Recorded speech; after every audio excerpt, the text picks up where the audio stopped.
expresiones ciudadanas. Las expresiones ciudadanas no emergen como una situación hidráulica, que aquí se rompió un tubo, vemos un chorro de agua.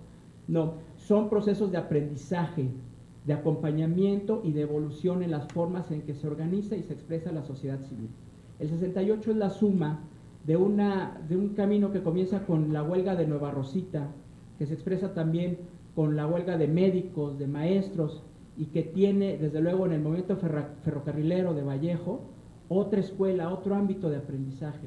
Y llega entonces, sí, el 68 a la ciudad, a las clases medias universitarias, y toma nuevamente, pasa del activismo al movimiento, porque tiene un proyecto, porque tiene una reivindicación en torno a la forma en la que se está, digamos, administrando la ley, el orden, en un sistema político específico. Entonces, esto que estamos viendo hoy con 132 es un proceso de aprendizaje sí de las aulas, pero también de diversas expresiones que hemos tenido desde el EZLN, las marchas por la violencia, por la, digamos, por la pacificación de la vida cotidiana del país, y desde luego toda la situación de los diálogos en Chapultepec con Sicilia y Calderón, y toda la posibilidad que también abrió las marchas por el desafuero de López Obrador, ¿no? En donde hemos visto que la sociedad también ha aprendido a tematizar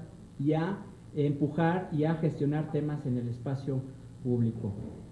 Por último, entonces, con esa, digamos, sin abocarme la circunstancia de poder leer ya y poder diagnosticar algo que, insisto, vamos al día, o sea, y es un atrevimiento hasta académico, en el rigor de la investigación, tratar de hacer ya aquí futurismo.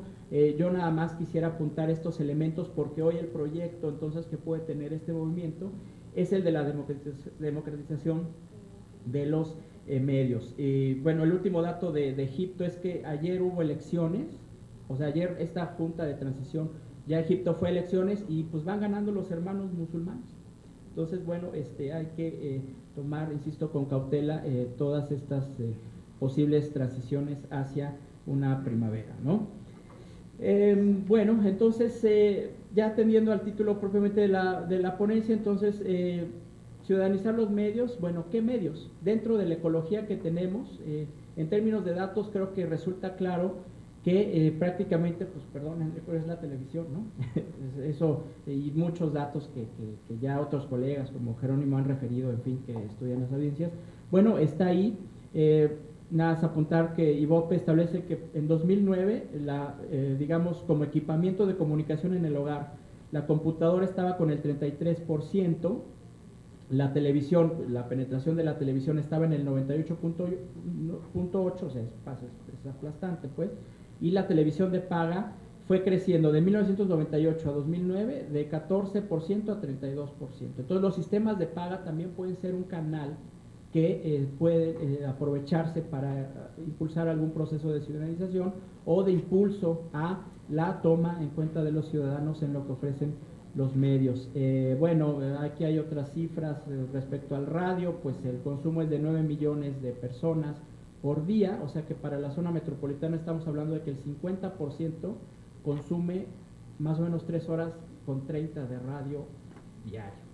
Y pues lo demás son redes sociales, que habría que mencionar ahí. Bueno, las cuentas de Twitter son 11 millones y las de Facebook 24, pero esto se mueve y hay datos. Y bueno, entonces, ¿qué tenemos que ciudadanizar? Me parece que es claro, pues la televisión, en segundo punto la radio, y las redes sociales, pues ahí esa ya nació ciudadanizada, para bien o para mal, o para buenas prácticas o para no tan virtuosas, pero esa ya nació ciudadanizada.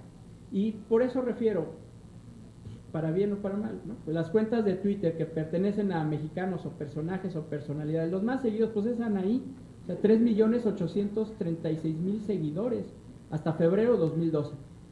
Seguida de cerca por Paulina Rubio, o sea, 3.392.000. Y Thalía, que está ahí acercándose con 3.358.000 seguidores. Chespirito, Polo Polo y Omar Chaparro pues van en la siguiente escalera, que van hasta 1,5 millones de seguidores. Gloria Trevi pues está peleando con 1.500.000, y Federico Arreola tiene 108.000 seguidores. José Cárdenas 141.000, y bueno, Peña Nieto 429.000. O sea, es decir, también el espejismo de que, yo lo comparo mucho en ciudades, Saskia Sassen lo plantea, se tenía la expectativa de que las nuevas tecnologías iban a desconcentrar las actividades en las ciudades, o sea, ya no iban a ser importantes las metrópolis, porque como están las tecnologías, todos podemos descentralizar actividades, la gente va a ver teletrabajo, va a ver telenegocios, va a ver todo. Pues no es cierto, las tecnologías de información y comunicación terminaron consolidando aún más los centros, los nodos globales de información como Nueva York, Londres, Tokio, la bolsa, en fin, terminaron concentrando más territorialmente, digamos, las actividades. Y bueno, creo que, pues no sé si sea un paralelismo, pero también la aparición, la reducción de las tecnologías de información y las redes terminan concentrando en personajes, en personalidades, compradas por la televisión, que están, desde luego, que pueden hacer esto, pues porque se manejan en un ámbito de duopolio. Y ayer lo comentábamos, o sea, es casi como medicina, ¿no? O sea, ves a un comunicador en la mañana en la tele, en la tarde en el radio y en la noche en el periódico, y un comunicador, un decidor de cosas está en distintos medios. Bueno, esta concentración entonces parece contradecir esta posibilidad de que necesariamente con Twitter, nomás con puro Twitter, le va a hacer esto que le está el pajarito haciendo el logotipo, ¿no? Entonces, cuando pensamos de experiencias de ciudadanización, antes de referirme nuevamente al ámbito urbano o metropolitano, desde luego están las experiencias, digamos, de gran calado, de gran fondo, digamos. La creación de la Comisión Nacional de Derechos Humanos, la ciudadanización del IFE y, el más reciente, el IFAI. ¿Por qué se ciudadanizaron estas instancias? Primero porque se tematizaron socialmente, porque hubo una apropiación social, ciudadana del tema. Los derechos humanos entonces en esta etapa de Salinas de Gortari fungieron como tema, digamos, de desahogo de tensiones y de problemas que tenía el sistema y de ganar gobernabilidad frente a un escenario electoral poco claro en el que resulta nuevamente un candidato pues, del partido gobernante triunfador.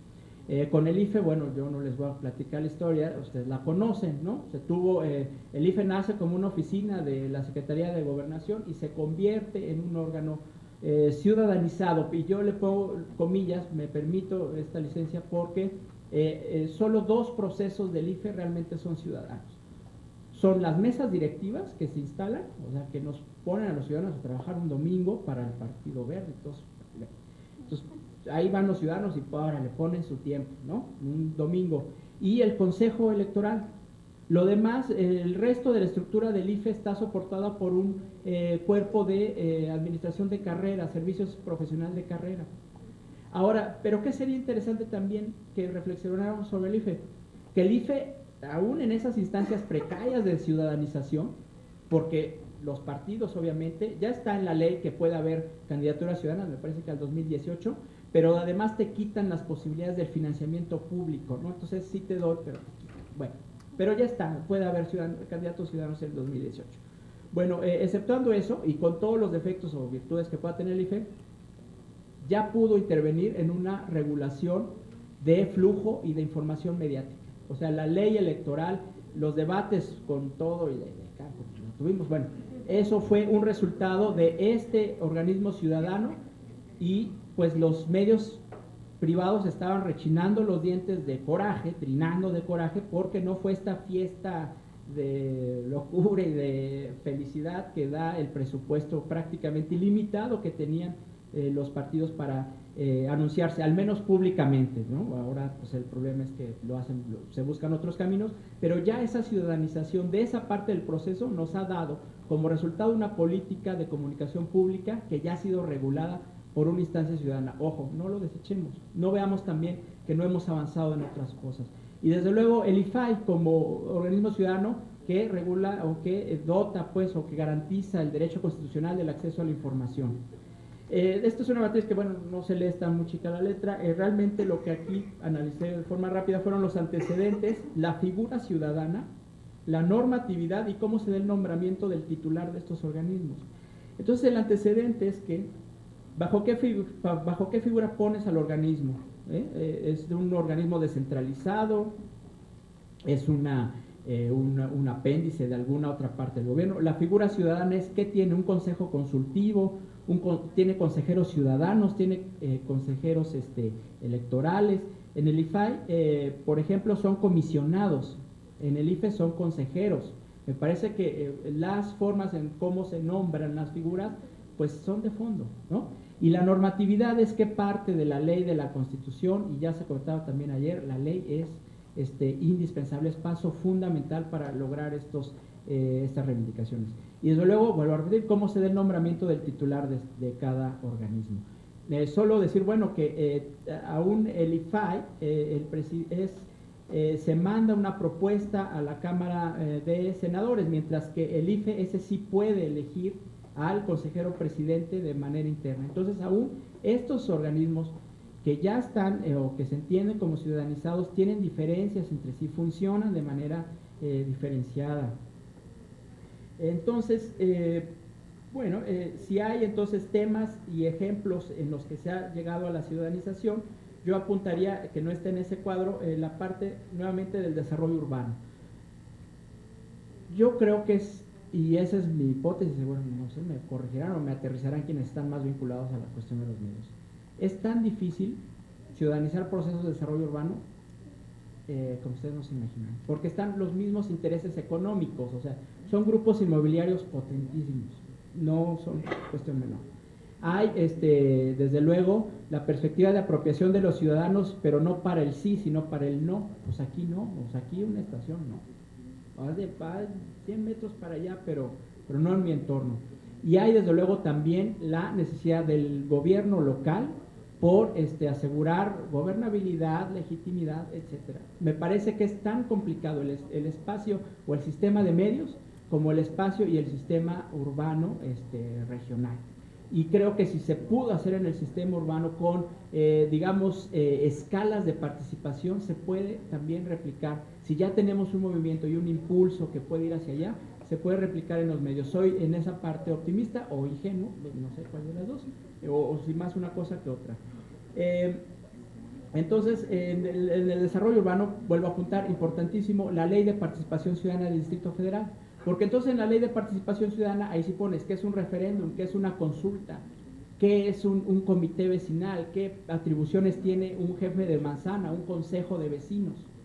Entonces, en la forma en la que vas consolidando las figuras, los canales y los mecanismos de participación anclados en la ley, pero también respaldados por prácticas y por modelos de aplicación, es como puedes ir rompiendo, digamos, poco a poco, porque todos creo que hemos coincidido en la palabra lucha, batalla, en fin, empuje, pues es como puedes llegar a los escenarios de ciudadanización. Pero entonces tenemos ley, reglamentación, regulación, y lo comentaba la doctora Delia Corby y coincido completamente con ella, el conocimiento experto juega un papel primordial. O sea, también en la democratización del desarrollo urbano juega mucho el conocimiento experto, tiene un rol, tiene un papel en la forma en la que se evalúan los impactos ambientales o no, en la forma en la que se establecen estos diálogos con los distintas áreas de especialización que pueden analizar un proyecto urbano.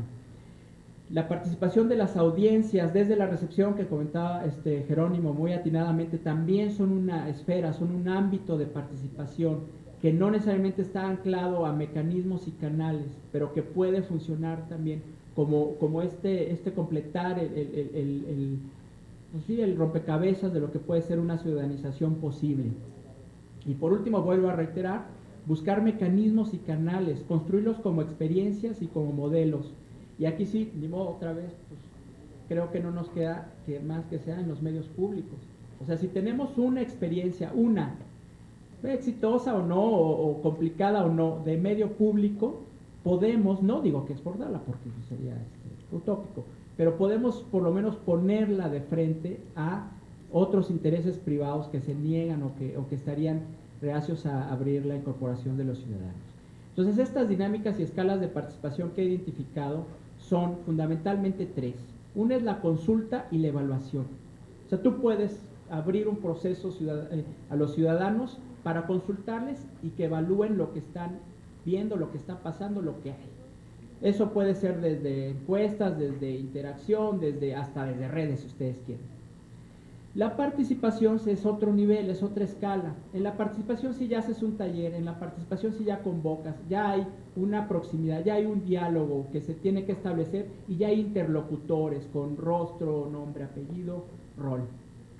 El último, que me parece es el más complejo y el más sofisticado, es cuando llegas ya a la ciudadanización. La ciudadanización ya implica crear consejos, comités, figuras y desde luego reglamentos de funcionamiento interno y que, sobre todo, y eso lo debe definir el medio, ¿qué va a poner sobre la mesa para que se ciudadanice? La programación, el presupuesto, la tecnología, el concepto, y eso sí es algo que el medio va dando de a poco o lo define, digamos, el margen de acción política del director, directora, del funcionario en cuestión que le han depositado pues la gestión del asunto de la estación, del canal, etcétera. Ahora, podemos optar y puede un medio también decir yo llego hasta la consulta y la evaluación, sí.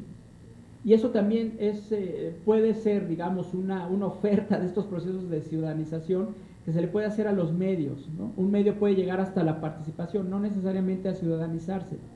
No tendría por qué ciudadanizarse todo.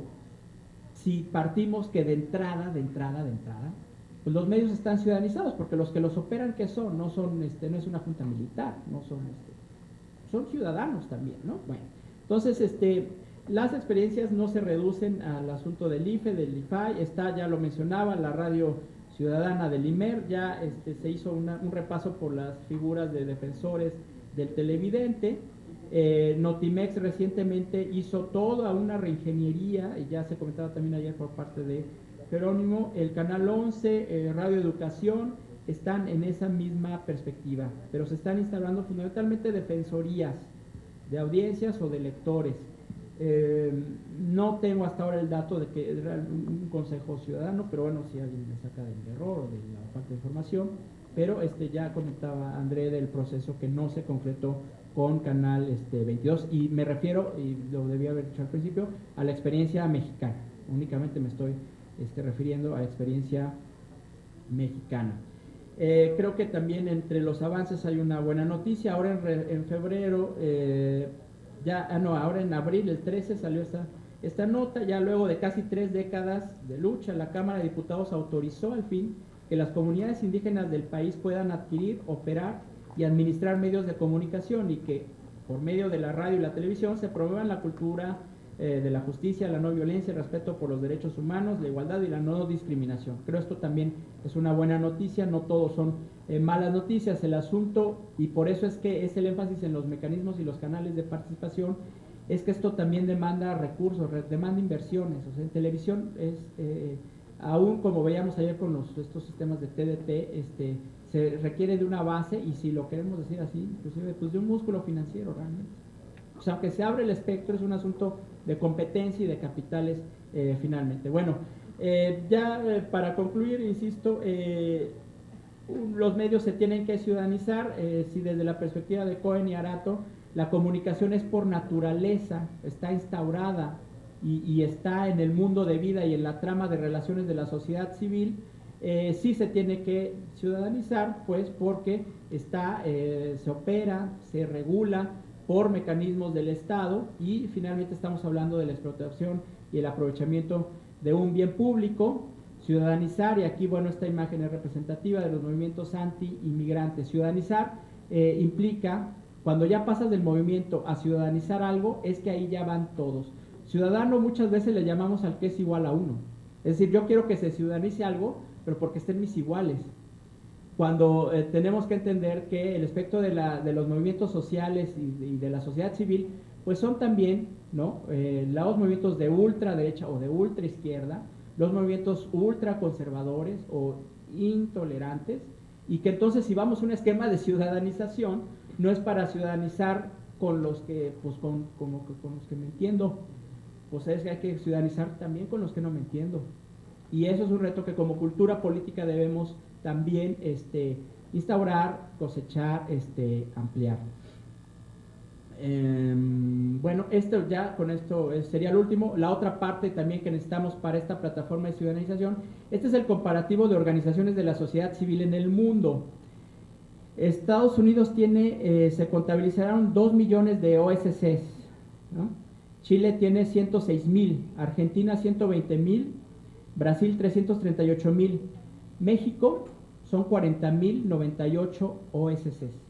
Con poblaciones, digamos, si lo comparamos con Argentina, que la población es 40,900,000 y México 111 millones, pues es radical, ¿no? ¿Cuántas OSCs por cada 10,000 habitantes hay? En Estados Unidos hay 154, o sea, 154 OSCs por cada 10,000 habitantes. En México hay 3.6 por cada 2,802. Entonces el asociacionismo, que también va acompañado del conocimiento experto, porque en la medida que puedes hacer asociacionismo, haces, digamos, pools de especialistas, de áreas, en fin, es, digamos, también importante y no lo olvidemos ni lo soslayemos como parte de este proceso que espero y estoy seguro que como asociación, como ha sido el compromiso de muchos de nosotros y de muchos de los amigos y colegas que están por aquí, podemos y vamos a impulsar, sin duda. Gracias.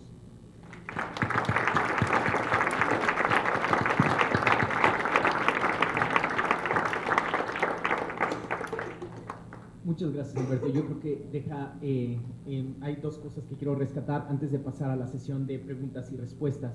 Una, yo creo que ciertas carreras de comunicación, ciertas escuelas de comunicación empiezan a rendir frutos porque, bueno, muchos alumnos de comunicación participaron en este movimiento y lo más interesante es que saben manejar ya estos conceptos, ¿no? que antes no se veían tan públicamente, como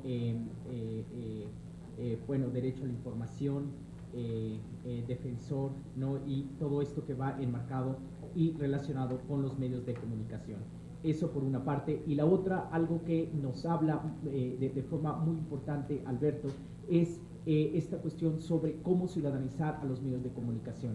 Creo que en la academia hemos estado hablando por mucho tiempo de ciudadanización de los medios, pero muchas veces confundimos las categorías con participación, y lo cual es muy interesante al hacer los análisis, lo cual aquí él abre una beta para discusión y pues para avanzar también en nuestra discusión. Y finalmente, bueno, sí hemos visto otros modelos de comunicación en el mundo, para poder entender a nuestros medios de comunicación, ya que no hay referencias. Creo que ahora también hay otras instituciones, mismas como el IFE, mismas como el IFAI, mismas incluso ya como Canal 22, donde podemos buscar también referentes y experiencias sobre los procesos que han tenido como instituciones públicas. Bueno, pues dudas, preguntas.